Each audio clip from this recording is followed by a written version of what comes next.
In this video, I'm going to be giving you a quick tour of our Canvas page. When you first log in, you'll be taken to the home page. The home page includes three basic pieces of information. The first one is a list of the three most recent announcements. Those are always at the top of the screen. Because we don't have any announcements yet in this course, it doesn't include any announcements in our view. However, you should always check the announcements that are posted on the home page because they contain the most recent updates to the course. You should expect to see at least one announcement each week. Below the announcements, you'll see the modules for the course. Each week, there's one module. At the beginning of the course, there's several additional modules posted. There's a module that contains information about how this course works. You should definitely review this module during the first week of class. In addition, there is a module that includes links to commonly accessed materials, such as the reference book within the library and instructions on how to gain access to that free of charge. There's also information about how to download the Java tools, which are all free, and we'll be using those this semester to create our programs. There's information about office hours and also how to get in touch with me. All of the commonly accessed items are in the quick links to materials module. Below that, you'll see a module that includes code examples from class. Any examples that we talk about in class will be posted in that module so that you can access them easily, download them, and experiment with the code on your own. And finally, you'll see a module posted for each week. The week 1 module is posted. When you look at an individual module, it shows the primary items that we'll be using during the week unindented, and then also has some supplemental materials which are indented so that you can easily tell the difference between the items that are essential and the items that are optional. And finally, on the homepage, you'll see a running to-do list that includes all of the assignments that are coming up. If you've completed an assignment and you don't want to see it in your to-do list anymore, you can always dismiss it by clicking the X next to the assignment. The syllabus link contains a lot of useful information. It does contain a link to the syllabus, and you can access either the Word document version or the PDF version by clicking the links. There's also a link to the honor code information and the quick links to materials module so that you can gain quick access to those. The syllabus link is a good one-stop shop for all the essentials for the course. You'll also see a course summary of all the upcoming assignments. Those are sorted by due date. You can also access the assignments through the interactive calendar. If you click on a particular due date, Canvas will highlight the items that are due on that particular day. The modules link is a great way to look at the modules if you don't want to have the extra distractions that are included on the homepage. So if you want to focus on the modules, but you don't want to see the current announcements and the other course information, the modules link is a great way to do that. And again, you can expand or compress any of the modules that you'd like to adjust your view of them. It's always a good idea to look through all of the included items for a particular week, but make sure you pay special attention to the overview of the week. That always includes information about what we'll be working on for the week. It includes a checklist of items that says exactly what we'll be doing in class each day, and also which items you should complete before coming to class each day. It also provides a list of learning goals and some other specifics about the module for that week.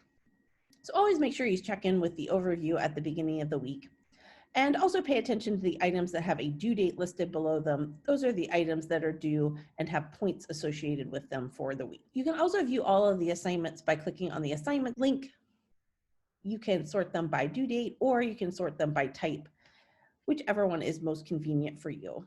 At any time during the course, you can click on the grades link to get an up-to-date picture of your current grade in the course. There's an additional video that talks about how to view information about your course grade and also how to get feedback on assignments. So you'll want to make sure to check that out as well. The discussions area provides a way for you to post questions. If you ever have questions about one of the topics for a week, you can always post your question on Canvas.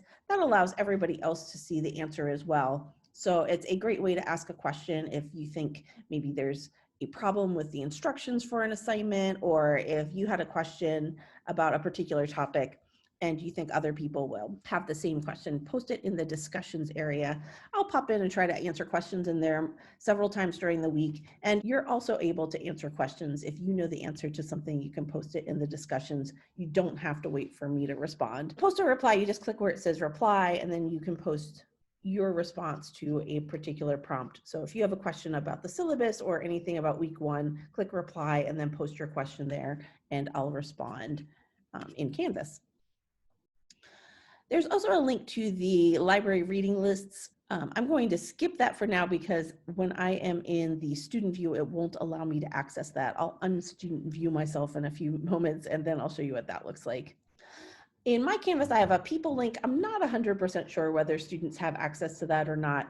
If you do, it gives you a link to all of the other people who are enrolled in the course, and you might find that information useful. Let me leave student view so that I can show you what the reading list looks like. So when you click on the reading list, I hope you see the same thing that I do. It has a link to the course materials that are available for free from Simpson Library. There is a link to our textbook, which is Java for Everybody by Kay Hortzman. And you can click that to gain access to the textbook. You do need to log in with your university credentials, so your normal login and password that you use for email and accessing campus computers and all those other good things. There's also a link to some videos for the course, and let me see if I can gain access.